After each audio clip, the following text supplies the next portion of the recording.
Hey Sam, Hey, Bev. how's it going? Not too bad since I have an adult beverage in my hand. How about you? Oh, me too. I just tapped mine because I'm going to open it. I'm sure that Ooh. it's going to explode all over me. Oh, no, it didn't. Good. Oh, that's good. I could hear it though. That's such a gratifying noise. The You're so right. It so is. And I'm going to pour it into a cup because I don't know why. I rarely drink beer out of the can, like unless it's super light summer beer.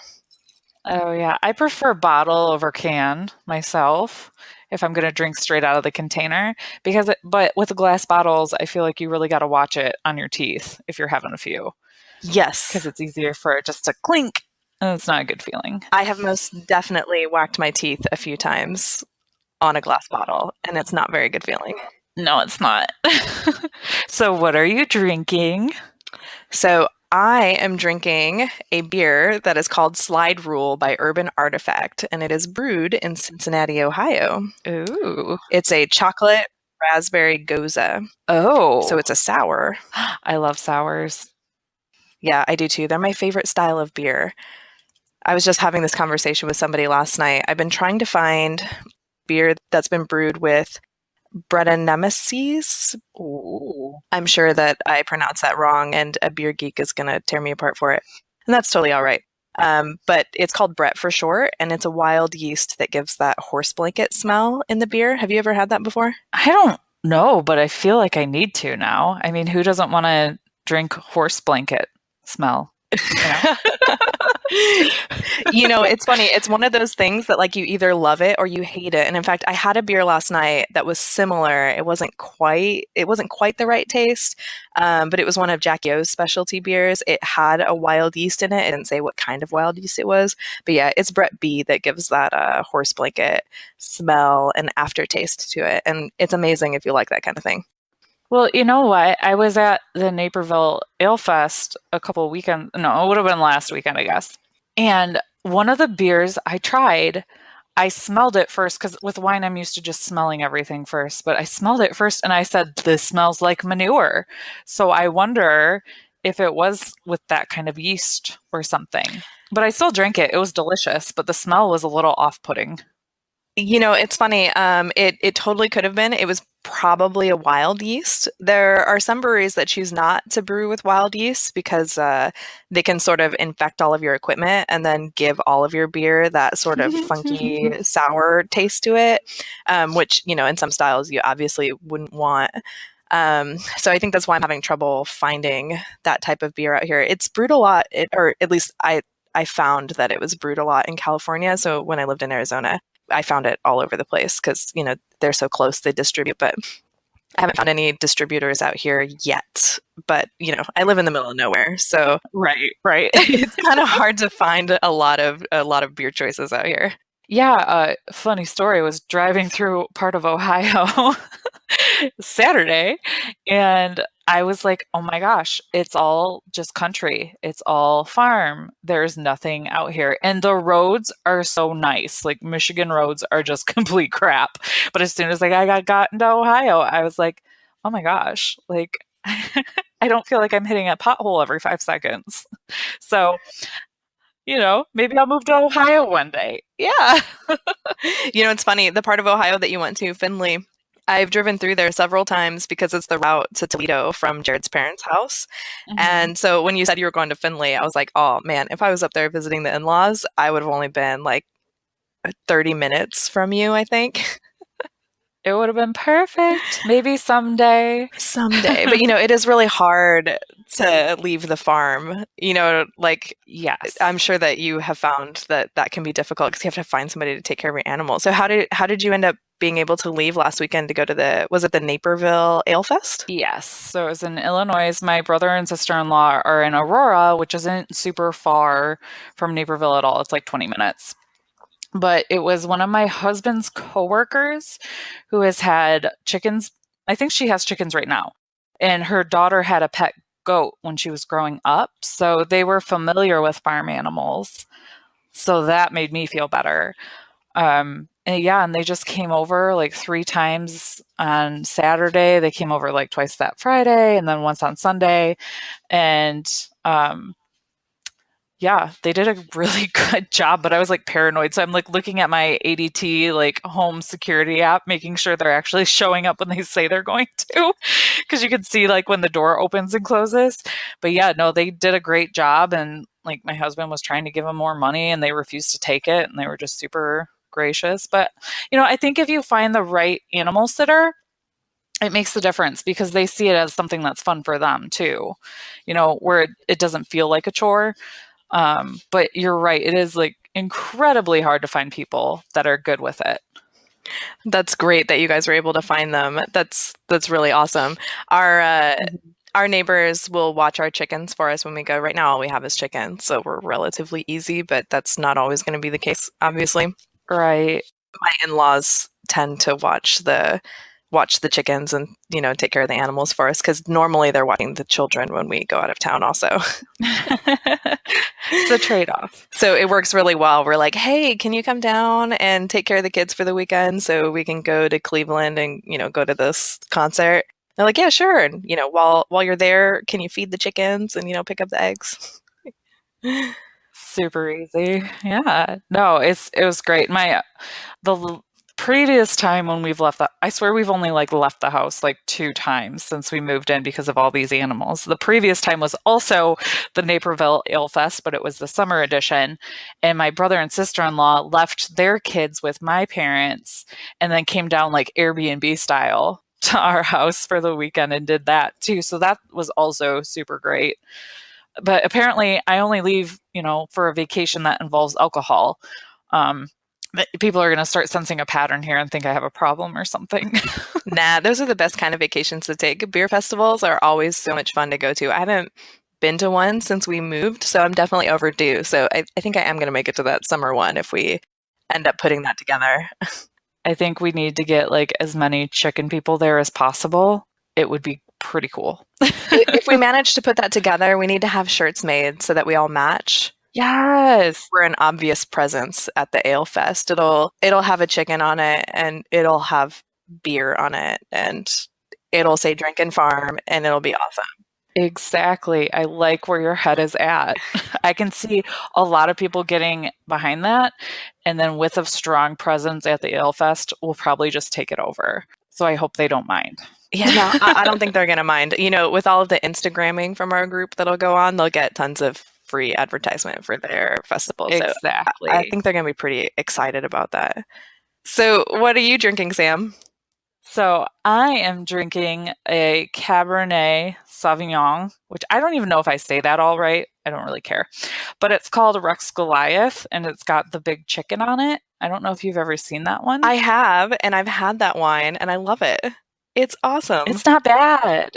I was surprised. I mean, it's like $10 or something, which usually like that's usually like my budget, like $10. I feel super bougie if I'm spending like $25 on a bottle. But so this is like right in my budget. And to me, it like I tasted it and I was like, tastes like chocolate. I get some like crazy chocolate tones from it that are quite enjoyable. So it's like I'm drinking wine and eating chocolate at the same time. Which is the perfect combination.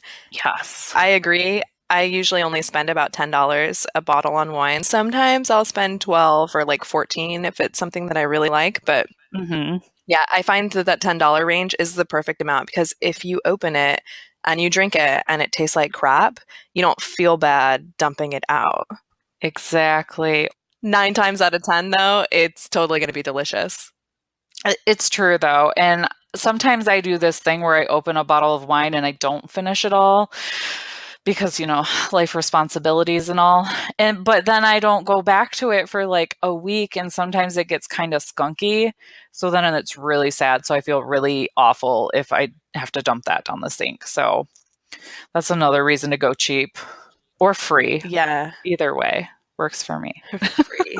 I need to figure out how to get free wine. I haven't figured out how to get free beer either, so. I would just like free everything. Free wine, free beer, free chickens. I'd be down for free chickens. Do you need any more chickens? I'm pretty sure that I saw that you picked up some more chickens. So how many chickens do you have now? Yeah, we did. Okay, so here's the thing. I had a really rough day at work on Tuesday. Like, I worked through my lunch break and I also got there early. So I think it was like 9.5 hours. So I was just like super cranky. And then my husband was like at TSC to get something, just like get one thing. I swear TSC is like Target for farm people. He goes in there for one thing. And I was like, oh, yeah, it'd be hilarious if he brought me home some chicks. And then he did. They had Americanas, and I want more colored egg layers. So I was like, bring me some of those fluffy faces. And then he also got a couple of Brahmas too, which I love.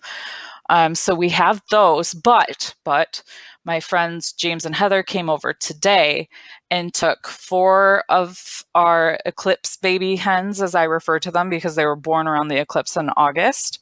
They're like 4 barnyard mixes, and then one of the roosters that came out of that hatch too. So I got rid of 4, and then I got rid of 5, and then got 5 more. So really, my count hasn't changed that much. So you're If you even. don't count. Yes, but not really, because I picked up that rooster in Ohio yesterday. Oh, that's right. And he's adorable. I love him so much. I'm trying to come up with like a good name for him because he's dark and mysterious. Like he's a Savart Hona and Olive Egger cross. So I'm hoping he'll hook up with some of my ladies and I'll get some like greenish eggs out of that deal. We'll see. But he's so pretty. He's black, but like in the sun, he has like the green and the purple in his feathers. Super pretty. So I'm thinking maybe like Bruce Wayne. Oh, I like because I could hold him up and behind him say, "I'm Batman." But my husband didn't think that was very funny. I thought I was funny. I think that's pretty funny. Naming animals is so hard. You got to like be creative, and you also want it to be something that you'll remember, and you want it to be something that you won't regret later. Yeah. Yes. And it's hard too because I see all these really good names on Instagram, but I don't want to be a copycat. Yeah, that's very true. You have to be original. Like your chickens have to have their own names for sure. I was also maybe thinking of like calling him Severus Snape. Oh, I love that. I think that's perfect. Mm-hmm. Because I just had a thing for Alan Rickman. I think it was his voice. I'm not really sure, but it was like that hot older guy vibe I got from him. So I liked him as Snape a lot. It's just that voice, that sound of like sheer boredom and sarcasm just like really hit me deep in my soul. So maybe I'll name him after that. I can totally see that. And I'm a huge Harry Potter fan. I have some chickens that are named after Harry Potter characters. So, yeah. Which house are you in? Mm-hmm. See, I'm not like a super nerd with it. So you don't know what house you are? No, maybe we'll have to find that out. Yeah, you're going to have to do the house test. Is there like a quiz? There is. There's a quiz on Pottermore, or you can just, like Google Harry Potter quiz, figure out what house I'm in, and something will pop up. But yeah, I'm a Hufflepuff. Oh, see, now I need to know. So I'm going to have to do it before the next episode so I can tell everybody because I'm sure they really care. I think it does matter to some people though, because there's a strong following. I could totally see that mattering. So yeah, you'll have to take that test, and then you can put it on your Instagram story, and people that listen to the episode will be like, "Ah, yes." But what if I'm like in a bad house that doesn't like go with your house? Are we gonna have to break up the band? No, I don't think so. I think technically all of the houses do really go together because, in the end, like I think, all throughout the series, they basically were saying, that, Slytherins were conniving or evil or whatnot. But even in the end, Draco Malfoy ended up being a pretty stand-up guy, and so did Severus Snape. Spoiler alert, anybody who hasn't actually watched or read the Harry Potter books. But if you haven't by now, you probably weren't going to. So I think we're going to be okay on that one. Yeah. Yeah. So all of the houses have some, they have redeeming qualities about them at all levels. So when I first found out I was a Hufflepuff, I was a little disappointed and I was a little confused. Everybody said that they thought I would be a Gryffindor, but I was like, no, I don't think I'm really outgoing enough to be a Gryffindor. Now that I know a little bit more about Hufflepuffs, I totally agree. Okay. Yeah, I'm going to definitely have to figure that out. And I will post the results. But I do have one chicken named Bellatrix already. Oh, I have a chicken named Bellatrix too. Really? Wait, which one? Is it your Barred Rock? Yep, it's my Barred Rock. Oh, see, mine is an Easter Egger Lavender Orpington mix. and she's came out like all black, and she's just freaking adorable. But I'm starting to wonder if maybe she's a rooster. Easter eggers are really hard to sex super early on. So she's about 10 weeks old. Everything on her reads hen except for her tail feathers. So I'm getting really nervous and I'm just waiting for her to crow and for it to like crush my soul because I'm going to have too many roosters. Both of my Easter eggers have tail feathers like that. In fact, I was convinced that they were both hens, and I felt really good. And then I took a picture of Carol Pacey is one of the Easter eggers. The other one is Honey Shaker. I named them after my friend's band, which is Carol Pacey and the Honey Shakers, because she told me that she really wanted me to name some chickens after her. So I did. And she Aww. wanted them to be the craziest chickens I had. And all I got were regular hatchery mixes. So my Easter eggers were the craziest chickens that I got. Carol Pacey has a beard though and earmuffs. Yes. So I'd say she's pretty crazy for my first flock. Yeah. But yeah, I got a picture of her from one angle and her feathers, went up and did that swooping, to the side. I was like, oh shoot, she's totally a rooster. I'm gonna have to tell Jared that I accidentally ended up with a rooster. But nope, she's a hen. They all lay. So Okay. I mean, she's got to be a hen at this point. Or she's just very confused. I'm not sure which. Yeah. Oh my gosh. Okay, well that makes me feel a little better. And like her hackle feathers look like a hen's. They're not like spiky like a rooster's. So I'm really hoping that it is a she, because if I can like breed her with the one I just got, adorable. It'll be fantastic. But anyways, what were we going to talk about today, Bev? Oh, we're totally talking about goats today because I have been stalking the Facebook page of the farm that I'm getting the goats from. Like, I feel like I'm 13 years old and I'm checking up on the guy that I had a crush on because I just keep refreshing their page looking for more baby goats to be born. And I talked to him today and he said that I might get to choose from 3 of the does that they already have. He hasn't heard back from them yet. So actually, I should back up just a second. So the way that I had to get our goats was I had to get on a waiting list for them because I didn't realize that they were really high in demand in this area. I started by looking online to find out who bred Nigerian dwarf goats around here, like for milking, because that's what I'm going to get my goats for. We're going to breed them. We're talking about selling the kids. I don't know. I have a feeling that we're just going to end up with a lot of goat kids around here. And then we're going to milk them. Yes. That's the plan anyways. Like assuming everything goes well, we'll see. We're like a year and a half out from milk because we don't even have the goats yet. But yeah, so I researched some farms. I reached out to a few people to find out if they were going to have any kids in the spring.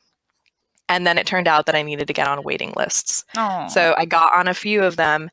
All of the other ones, I was super far on the bottom. But this farm, he was like, well, you contacted me soon enough. I'm pretty confident that you're going to end up getting some goats because I've got like 9 bred, so that means that I'm guaranteed to end up with, I think he was thinking he'd end up with at least like 18 kids or something like that because most of them will be doubles, some will be triples. He had a set of quads just 2 days ago and all 4 of them survived, which is pretty crazy. Wow. So he's going to end up with more goat kids than he had originally thought. So yeah, I'm totally going to get him. I'm next on the list. So if this family doesn't take the does that were already born, then those 3 are my does. Yay! But if they do, then my does are going to be born any day now. He said that more kids were being born today, and he doesn't know whether they're does or bucks.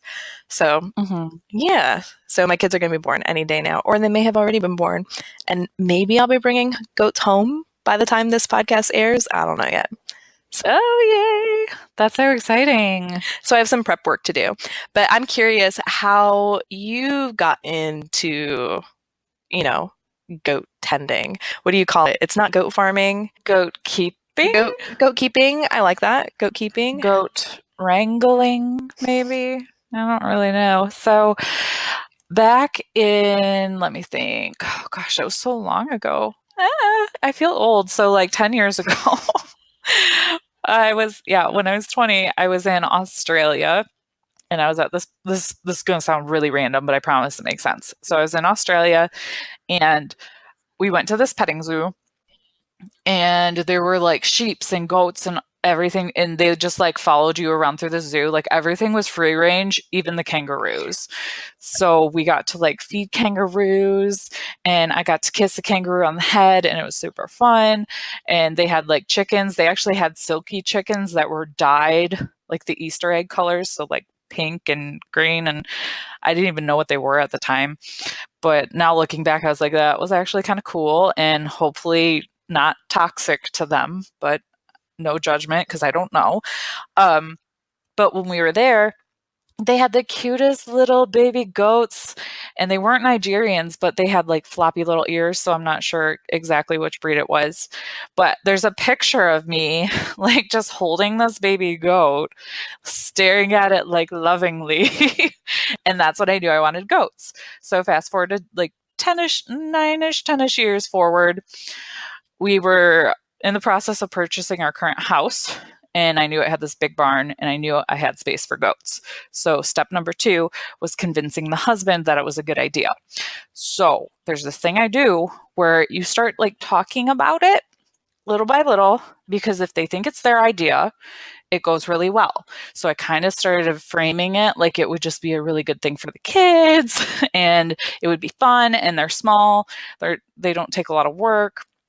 And then we were at Disney, and we got done drinking around the world a little bit at Epcot. We were by the pool, and I asked, "Hey, can I put reservations on these goats?" Because it was kind of like a waiting list situation too. And he's like, "Okay, fine," because I didn't have to put money down until the kids dropped. So that's how I got a yes out of my husband. He was a little drunk when I asked him, and it worked. Um, take that how you will. But Biscuit and Maya were born in April, and then that breeder wanted to keep them until, about 6 to 8 weeks old. So we went and visited them when they were about 4 or 5 weeks old. They're about a week apart. And then we ended up going back at the first Saturday in June, I believe it was, and we got them then. So we were driving away from the farm, and we had this huge crate that had Biscuit and Maya in there, and we just start laughing and looking at each other like, oh my gosh, we actually have goats. This is ridiculous. Like, because we moved from like Metro Detroit. So if you would have told us a year prior that we would be goat owners, we would have laughed in your face. So that's how we got the first two. And so they weren't completely off bottle when we got them. So they're kind of bottle babies, which I recommend if possible because it does make them friendlier. But yeah, that's how we got started with those two, and now I'm up to 5. So it's not as rapid as chicken math, but it's pretty close. I was wondering how many goats you had. For some reason, I thought you only had Biscuit and Maya, and then little Toot Toot Loki. Is that you're calling him Little Toot Toot, right?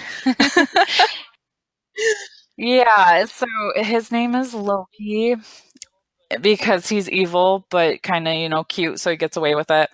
But before I named him Loki, I called him Lil Toot. I don't know why, it just popped in my head. So that's what we've been calling him, like interchangeably between Loki and Little Toot.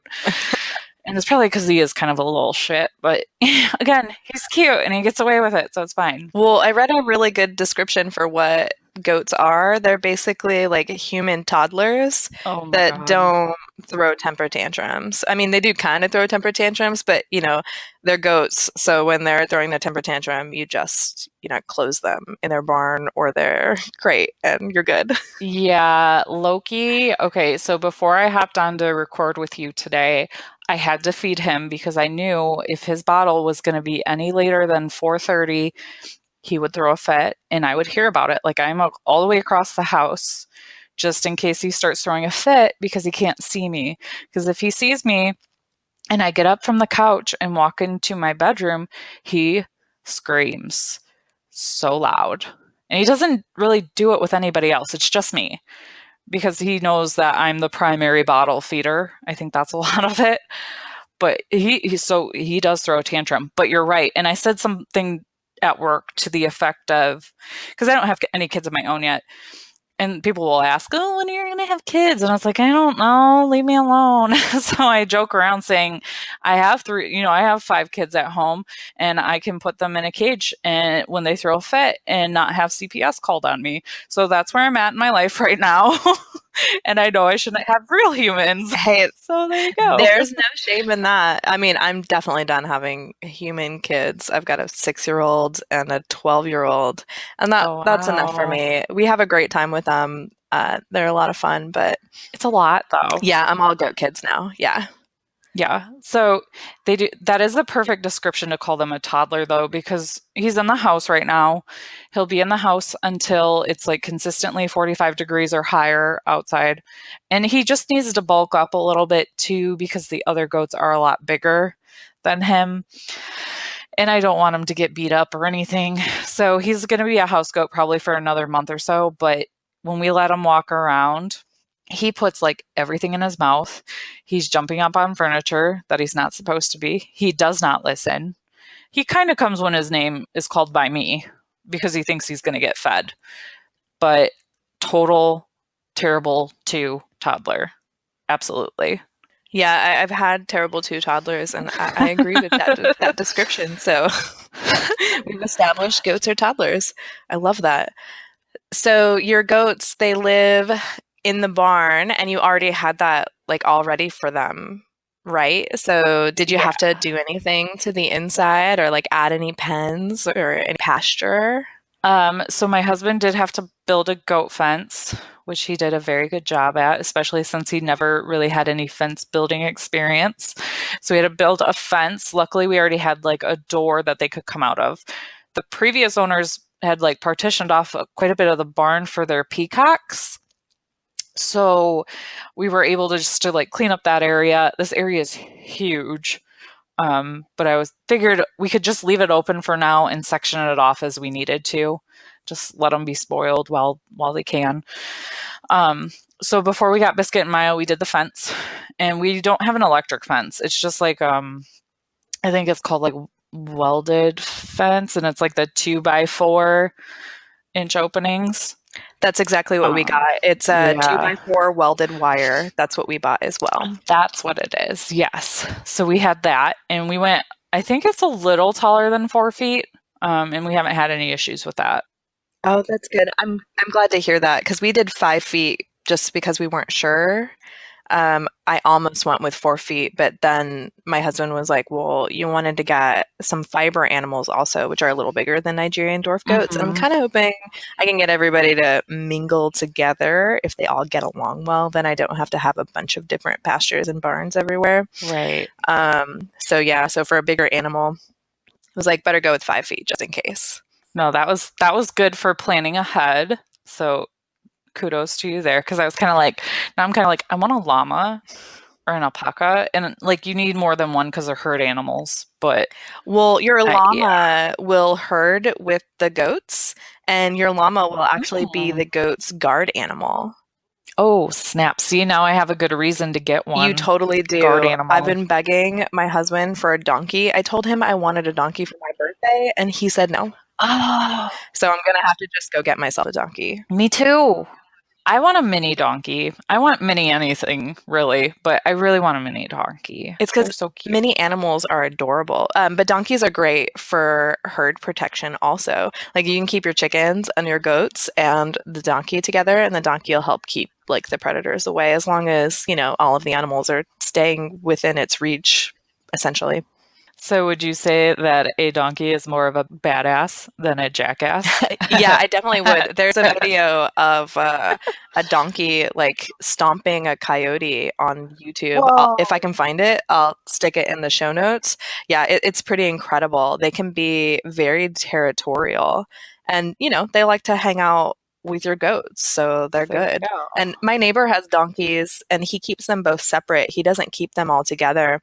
I think it was because they were like picking on each other and fighting or Aw. something. So I don't know that donkeys necessarily have to be kept in a herd. They seem to be pretty happy in their own little spaces. Yeah. I know there's a donkey rescue around here, and I kind of looked at it because my dad kind of tipped me off to them being, a potential guard animal. And but like I think they want like thousands of dollars for these donkeys. Oh, And I'm really? just like, what the heck? So I don't know if they're like special donkeys or what, but I was like, I don't know that I can spend like $2,000 on a donkey. Yeah, I would be afraid to do that also. Hmm. Yeah, I don't think I would invest that kind of money in a donkey. I'll have to do some No. research and find out how much donkeys cost around here. I haven't seen any for sale. I think I've seen some miniatures for sale, and I believe they were only a couple $100 for like a jack. A jack is a male donkey, and a jenny is a female. I think I got that right. Oh. I'm working on my farm terminology. Yeah, I've been trying to do better at that too. Like it blew my mind when I found out that geese are called like gander. Oh yeah. The males are called ganders. And I'm like, what? Where has this been all my life? Because everybody will say, let me take a gander. Like, what does that mean? Let me take a goose. I don't even know anymore. I don't know either. Yeah, today I was clearing the fence line for the new goat fence because we drove the posts with our friends a couple weeks ago, but now it's time to start stretching out the fence and getting it out there. Our babies, I'm planning on getting them when they're like a week or two old, so we'll be bottle feeding them for several weeks because I want them to follow us around and be really friendly around us and the kids and not run because it'll be really hard to catch three goats if they run in three different directions. But it'd be funny to watch. It would be super funny to watch. It'd be kind of like herding chickens. Oh man, Oh, yeah. chickens are not Yep. herd animals. But yeah, I was clearing the fence line with the trimmer, and I had never used it before. My husband's like, "You haven't used the trimmer before?" I'm like, "Nah, you always do the trimming." So it's funny how like capable I'm starting to feel around our little farm. Like Mhm. when we lived in the city, I've always been a pretty capable person. Like I have a lot of hobbies. I know how to do a lot of things, but I didn't have to operate a lot of machinery. So now I used the trimmer today and got the fence line for one fence totally cleared off. It was really heavy, and I'm really glad I didn't do my workout before I did it because there's no way I could have been able to pick it up. So, yeah, no workout for me today. Using the trimmer was my workout. Good job. Yeah, that's always a good feeling. Like, I feel like when we moved out here too, and I started just even like lifting feed bags and having a purpose to be outside and do things, like you just feel better about yourself, and just being out in the fresh air helps too. Oh, yeah, I cannot wait until spring hits because I'm ready to spend some time outside. It's still really cold outside here, but while I was using the trimmer, I had to strip my fleece off because I got too hot because I was wearing a base layer, my flannel, and a fleece, and I had to take the fleece off, and I was still too hot in my base layer of flannel, but I had to leave long sleeves on because the trimmer was kicking junk up at me, and it hurts when it hits you in the skin. So, Ew. Oh yeah, I imagine that would hurt. but yeah, that thing's totally heavy. So, with the potential arrival of baby goats for you in the next 2 to 3 weeks, maybe, do you feel prepared? Like, what items, other than the fencing and the shelter, have you gotten together? Nothing. I haven't gotten anything else together. And I should probably get on top of that. Well, and it was just like the chickens. Like I always feel like I make my lists and I try to plan ahead as well as possible. But it's not until I get down to the wire that I really like settled on what it is exactly I want to do and what I want to get for them. But I am going to go ahead and order the big dog crate off of Amazon today so that I've got it because I'm hoping I'll get to go visit their farm on Thursday. They need some people to go and cuddle all the goats because they have 9 goat babies and they only have 4 arms between the two of them, and they like their goats to be really social. So Mhm. they said that they needed some people to come and help cuddle goats, and I was like, oh, I can totally come and cuddle goats, and I can bring my kids with me, and that'll be 4 more arms to cuddle goats. So Exactly. Twist our arms. Like, who needs to be bribed to go play with goats? Like, yeah. come on. And if I end up with some of the ones that were already born, they'll already be over a week old. So it's possible I could take them home with me if I do end up going on Thursday, but I'm not holding my breath for that because I'm way too excited to get them home.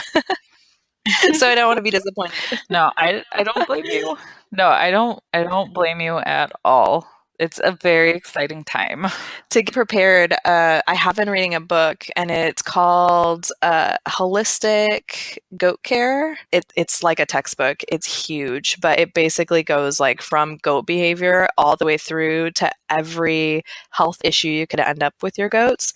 And I've read all about fencing and shelter so that we could get that started. I've been sort of skipping around. I read about their behavior so that we could plan our fence and shelter accordingly so that it could stand up to Mhm. their behavior. And I read all about minerals, but I don't remember any of that because it seriously went over my head. There was so much information about the minerals. I need to read a couple of people's blog posts to break that down because that sounded really complicated, but a lot of people own goats, so I don't think it's as complicated as they were making it sound. No, we just use, I think it's Mana Pro. It's like a mineral mix. I Okay. think it's just called Mana Pro Mineral Mix. So we just put that in. So we have like this little container that we affix to the wall. So there's one tray that has the minerals in it.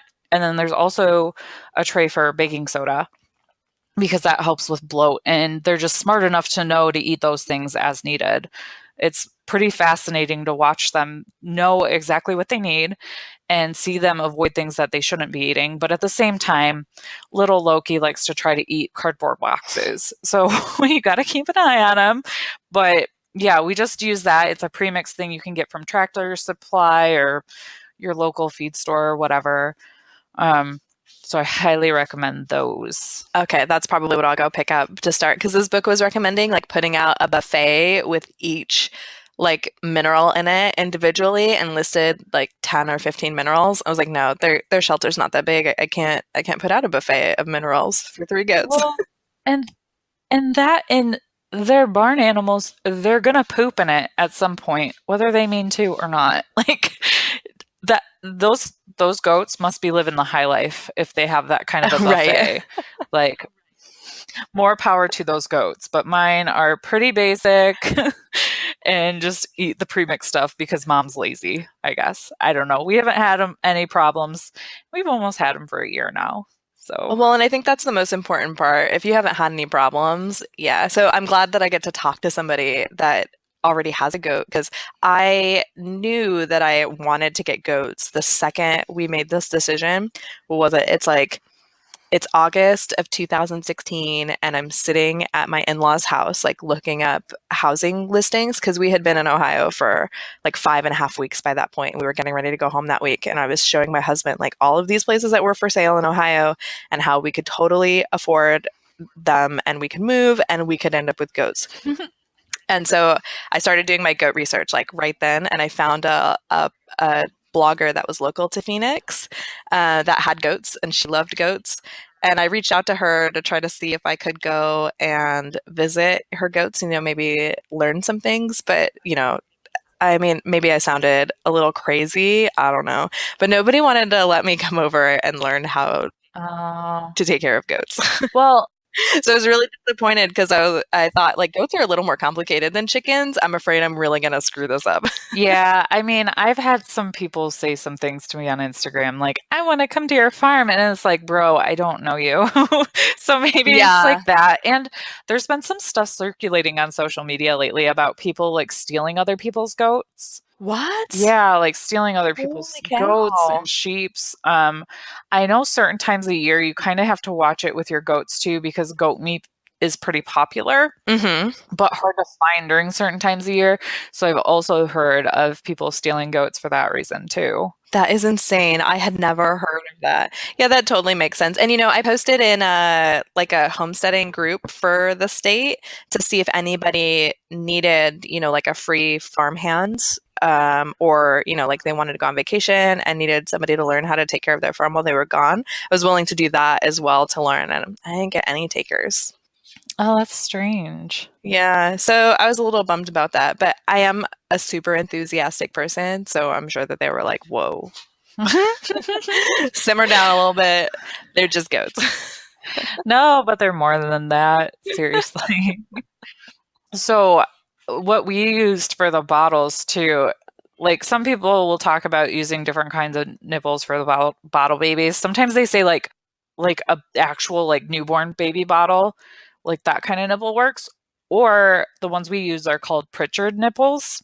So they just screw on to like a pop bottle, and they're just like the base is like yellow and the actual nipple itself is red, and those work so well. I think because they're shaped just like mom's teats are, so they don't really see the difference. But if your breeder is already going to be using something, I would try to get whatever they're using. Yeah, I'm gonna wait and order all of that stuff after I talk to him. The guy at our local feed store, he had a 1 day old little boar goat in there, and he was adorable. He was a bottle baby. He was 1 day old. His mom had mastitis and died, so he had to Um, yeah, so he had to bottle feed this poor little baby goat.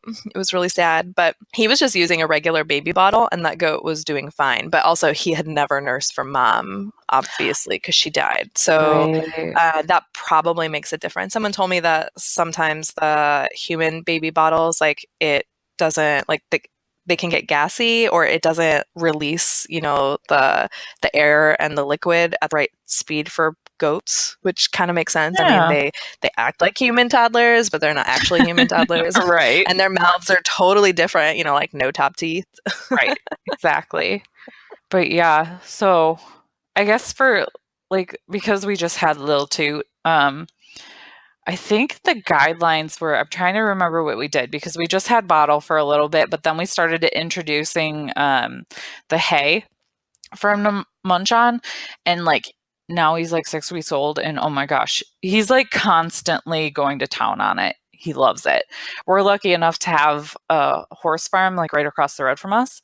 Unfortunately, their barn burnt down 2 years ago, so we just let them store hay in our hay mow because we don't have anything up there. And in return, we just get to use whatever we want out of that. So it's pretty sweet. And it's fresh stuff, and they just go like nuts over it. But I think we introduced that to him maybe like his second week. And now he eats like a quarter cup of grain a day, which you have to be careful with boys and grain, but the grain that we get has, oh gosh, I can't even remember what it's called in it, but it's medicated, so it doesn't give them like calcification in their urinary tract, because that's a big thing in males, especially in the weathers. You have to watch their grain intake. A lot of people will even say don't give males grain, period, or or even does unless they're pregnant, or unless you're milking them. So some of that's a little controversial, but I found that you just got to kind of figure out what works for you and your herd and just keep an eye on them. Some of the stuff you do just kind of have to figure out as you go along. But obviously you want to, do some Googling, do some textbook reading and figure it out before you get them. Yeah, and that's exactly what we're doing right now. But it's good that I get to talk to somebody that actually owns goats so candidly about taking care of them. And Yeah. the guy at the feed store, I think that he breeds goats also, but it's boar goats, so they're not the same as Nigerian dwarf goats. So yeah, I mean all the different goat breeds are Right. totally different as well. Oh, yeah. Yeah. And you can feel free to pick my brain at any time, because I like to help people and I try not to be like too creeped out by random strangers. But I think at this point, we've shared enough beverages together that I can field some questions for you. Oh, good. Yeah, I haven't creeped you out yet. No, well, I did think it was kind of funny, and the listeners don't know this yet, when you're like, I watched you on YouTube and we should totally do a podcast. And I'm like, but something inside of me just went, okay. And I don't know why, because I think normally I would be kind of creeped out, but like I'd been following you for a while and I knew you weren't a psycho. Like you can just tell with some people, That's true. like when you're watching them. Like, and I was like, she's probably fine. And she wants to help do this with me. So, okay, let's go. Well, and this podcast idea has been in my head for, gosh, I don't know how long. I want to say like since I started. That's what I do. I'm an idea person, so I'll be sleeping and I'll wake up and I'll be like, there should be a podcast of women drinking and talking about farming things. I mean, we didn't have a name at that point, and so We Drink and We Farm Things didn't exist in that sense in my head, but I was like, I gotta find somebody that would want to do that with me. And then I roll over and go back to sleep. and I forget about it. And then I'm watching your YouTube channel and I see your pink hair and I see you, you're animated, you're smiling, you're talking, you're very candid. Like you're not afraid of saying the wrong thing on accident, which is perfect because like I'm always afraid of that. So I have you complement like my weaknesses so well, like when it comes to conversation, if that makes sense. Aw, we complete each We other. complete each other. Aw. So I was watching your videos and I was like, she would be awesome on a podcast. I think I can get this idea done if she'll agree to do it. She's going to think I'm a weirdo. Meh, just a little, but that's okay because I'm not normal either. Like, I don't know how to deal with normal people. And if you're a chicken person, more than likely you're not normal, but you have to be my kind of weird, and I think you're my kind of weird, so we're good. Yeah.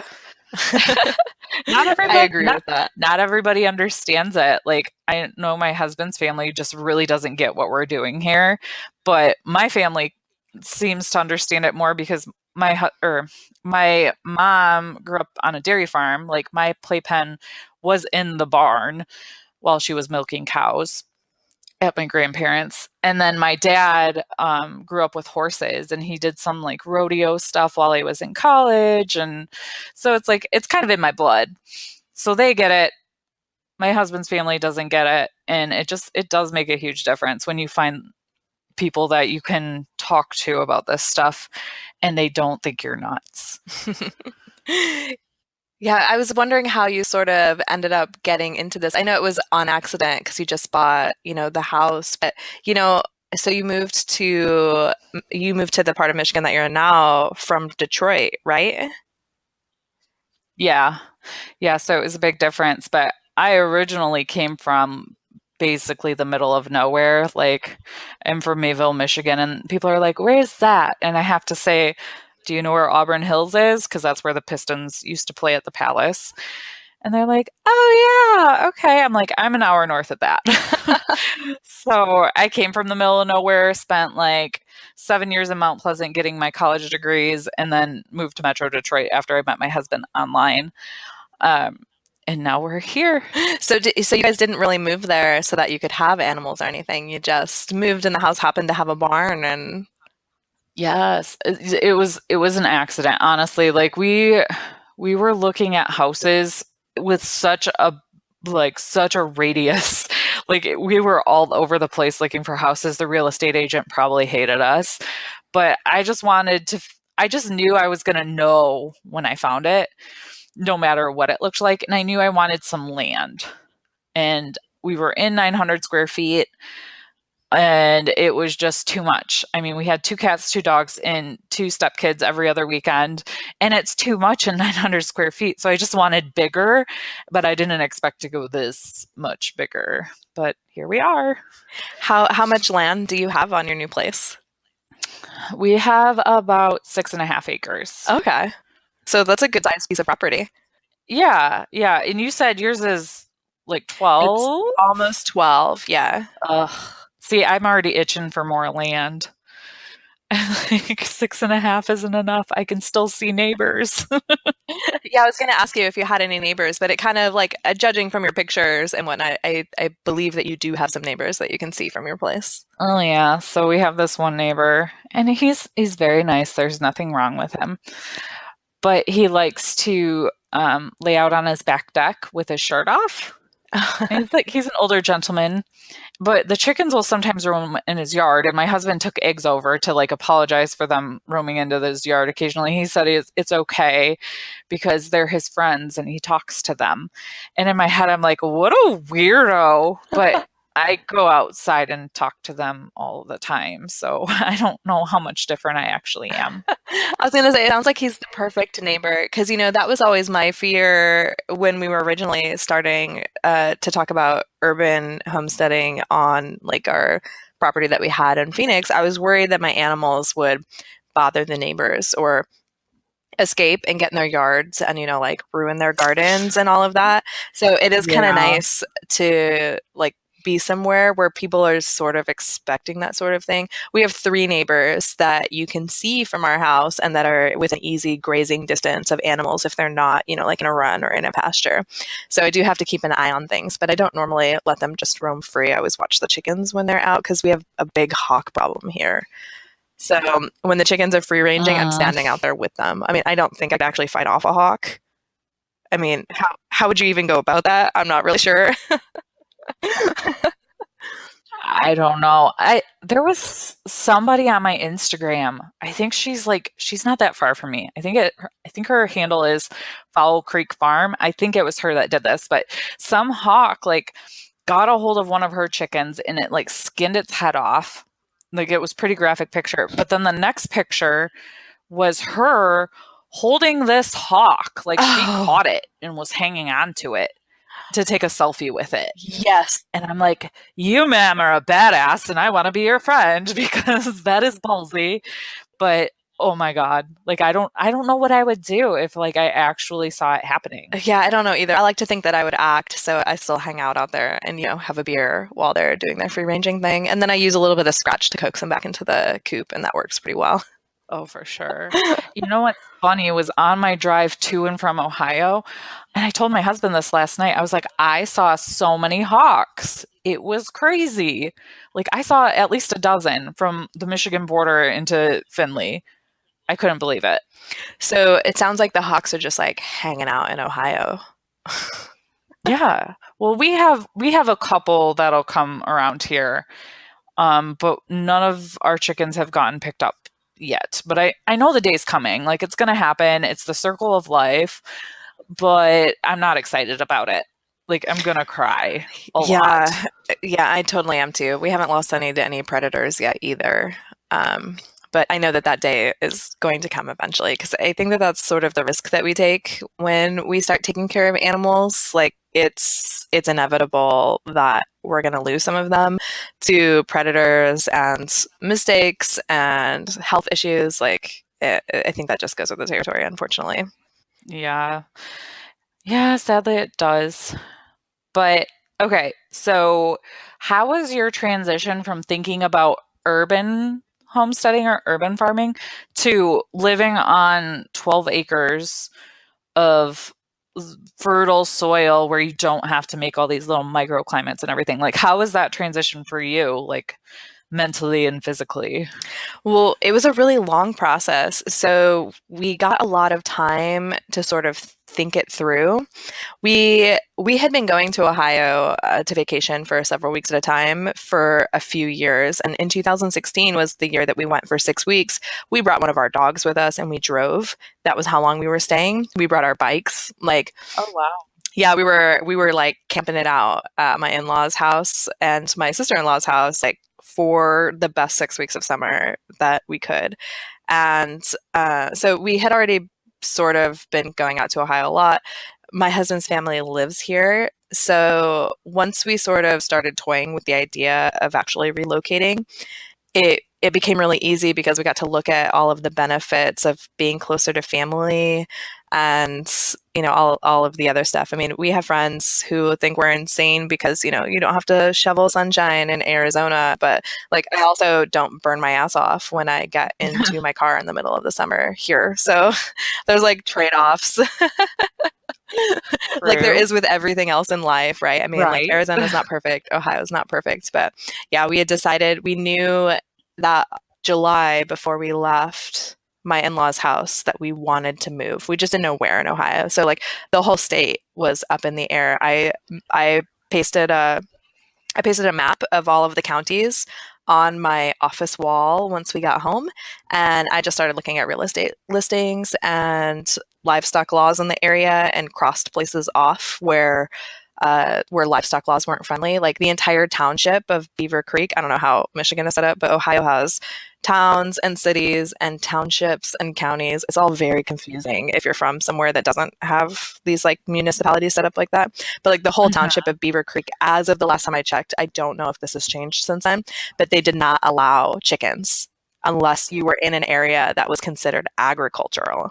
Ugh. So I had to wipe that whole township off. That's like right outside of Dayton, so it's like an hour and a half from here. Same with we had that same trouble in parts of Xenia. That was another area that we looked at because my husband's parents are from Xenia, and it's very pretty. That's about an hour and a half from where we ended up at as well. So I was like calling, city halls and asking for their zoning department so that I could ask questions about specific plots of land and like houses that we were looking at so that I could make sure that I got something that I could actually do all of the farming things I wanted. Because the last thing I wanted to do was move and then run into the same problem I was having in Phoenix. Like I I like I like asking for change, and I Right. like being like that activist person that makes the world or the neighborhood or the place that I'm going to be in a better place, but I also don't want to have to fight like with the municipality for the rest of my life. So I was like, I'm going to make this really easy for myself. I'm just going to pick a place that's going to be friendly to everything we want to do. No, that's very smart and not even something I thought about when we moved out here too. And I was like, ooh, barn, because I just assumed that because there's a barn, I could do whatever I want. But it's not something that really clicked with me either. And luckily, after we got more chickens and before we got the goats, I double checked and we're good. But it was really scary. Like a thought came across my mind, like, oh my gosh, what if I have to get rid of some of these animals? Like I'll be devastated.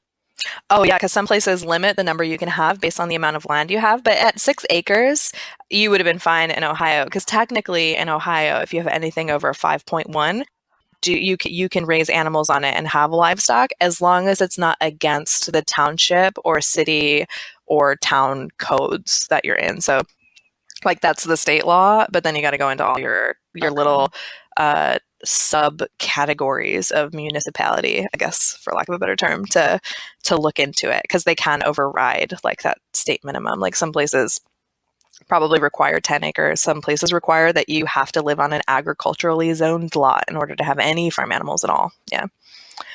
Yeah. I looked ours up and I think the minimum is like 2 acres for certain animals. And with poultry, I can have, I think it was like 200 chickens per acre, Oh, wow. which is just insane.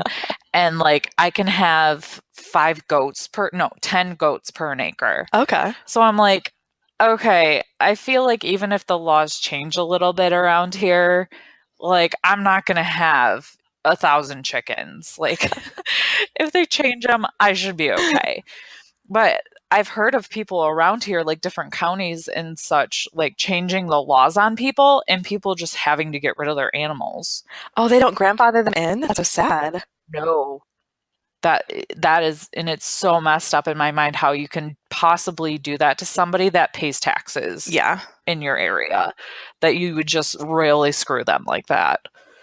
Like, oh, it's just bad. I don't like bad people, and that's bad people to me. Like, they don't understand. Well, because not everybody has the means to move or the ability. Like we were really lucky when we decided that we wanted to move. Both my husband and I already worked from home. I went into the office just like when I needed to or when I wanted to, because my husband and I used to share an office in Phoenix, and he started being on a lot of conference calls, which made getting work done really difficult. So I started going into the office more often, or like sitting, at the bar in the kitchen to do my work, which was awesome.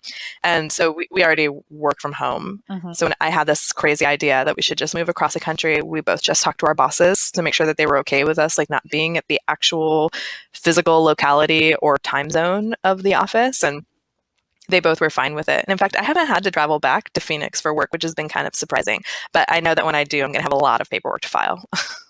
So much filing. Oh boy.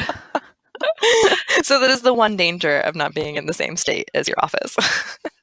Yes. Yes. But oh well. But it's fun. It works for us.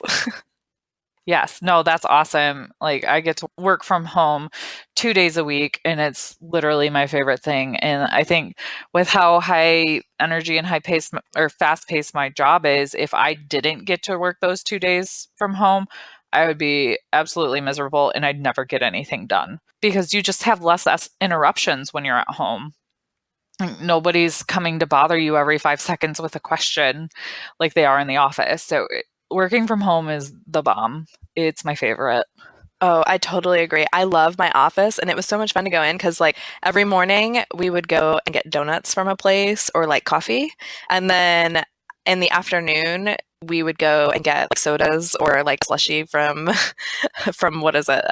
Like one of those fast food restaurants. I can't even remember which one it was. We'd go get a slushy during happy hour because they were half off, or you'll get a nice coffee or something. Hmm. And then we'd like go do something after work. I'm like, I'm not getting anything done because we were always leaving the office to like go do something. Like, which is fun. I love it. Right, but not as productive. Yeah, but I'm like, I got deadlines I gotta reach. Like, this stuff is due today. But you need a donut and a slushie to do your job. Yes, most definitely. Thanks for listening to this episode of We Drink and We Farm Things. If you enjoyed it, go ahead and subscribe if you haven't yet, and rate us on your podcast app because those ratings help get us seen by more awesome listeners like you.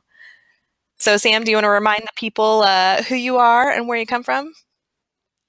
So, my name's Sam Bolton. You can find me on Instagram at chickens.and.wine. You can also find me at chickensandwine.com. Facebook is facebook.com/chickensandwine. And I believe that's it. Oh no, I lied.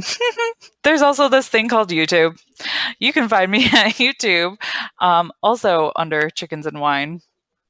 Bev, do you want to tell the people where they can find you?